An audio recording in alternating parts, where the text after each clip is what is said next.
श्रीमद् भागवत पुराण स्कंध 10 अध्याय क्रमांक 3 श्रीकृष्णांचे प्रकटीकरण श्लोक क्रमांक 11 आज आपण पाहू.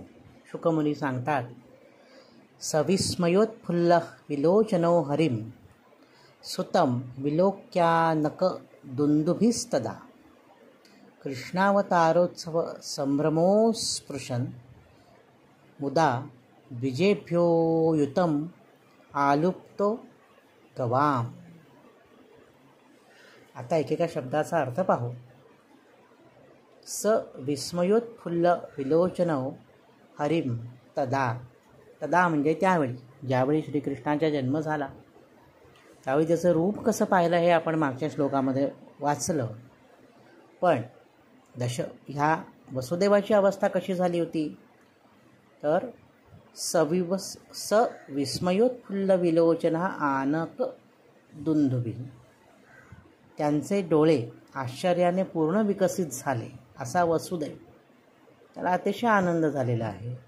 साक्षात भगवंताचा अंश आमच्या उदरी जन्माला आला आणि तो आमचा तारणहार आहे ह्याची जाणीव त्याला होती.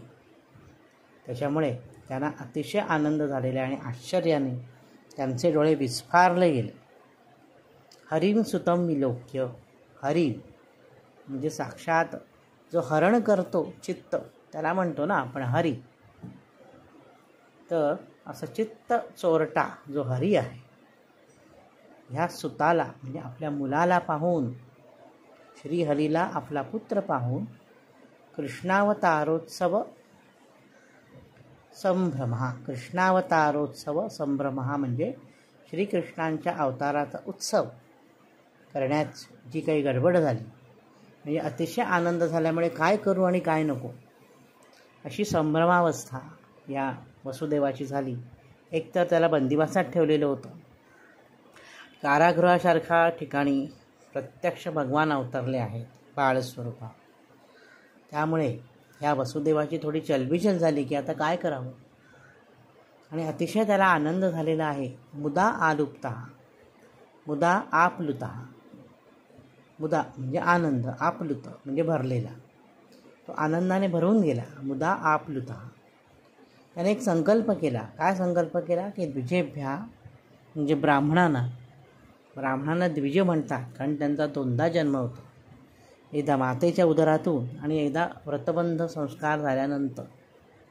तर या द्विजांना म्हणजेच ब्राह्मणांना गवाम म्हणजे गायी, अयुतम म्हणजे 10,000, अस्पृशत म्हणजे देईन.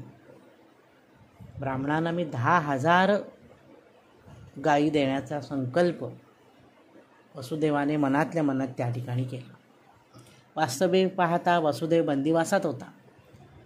तो काही एवढ्या 10,000 गायींचं दान करणं त्याला बंदिवासातनं शक्य नव्हतं. परंतु तरी त्याने संकल्प केला. आणि जेव्हा कंसाला ठार मारून श्रीकृष्णाने वसुदेव आणि देवकी यांची बंदिवासातून सुटका केली, त्यानंतर आधीच्या या संकल्पाप्रमाणे वसुदेवाने खरोखरच सर्व ब्राह्मणांना 10,000 गायी दान केल्या होत्या. एवढ्या आधी केलेला संकल्प त्याने बऱ्याच वर्षांनंतर हा पूर्ण केला. आजच्या भागात इथेच थांबतो. नवनवीन माहितीपूर्ण व्हिडिओ पाहण्यासाठी, ऐकण्यासाठी वैभव दातार ऑफिशियल हा माझा यूट्यूब चॅनल जरूर सबस्क्राईब करा. धन्यवाद. हरये नमः.